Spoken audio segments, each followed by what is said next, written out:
हरे कृष्ण। वक्रतुंड महाकाय कोटिसूर्य समप्रभा निर्विघ्नं कुरु मे देव सर्वकार्येषु सर्वदा।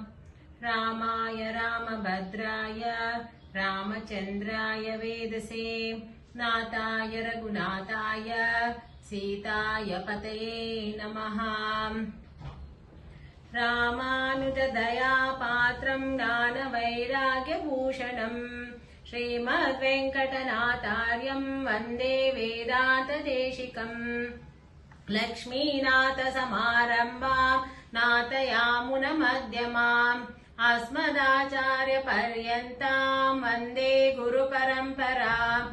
यो नित्यमच्युतपदाम्बुजयुग्मरुग्मा व्यामोहतस्तदितराणि तृणाय मेने अस्मद्गुरुर्भगवतोऽस्य दयैकसिन्धो रामानुजस्य चरणौ शरणं प्रपद्ये। माता पिता युवतयस्तनया विभूतिं यदेव नियमेन मदन्वयानाम् आद्यस्य नः कुलपतेर्वकुलाभिरामाम् श्रीमत्तदङ्घ्रियुगलं प्रणमामि मूर्ध्ना।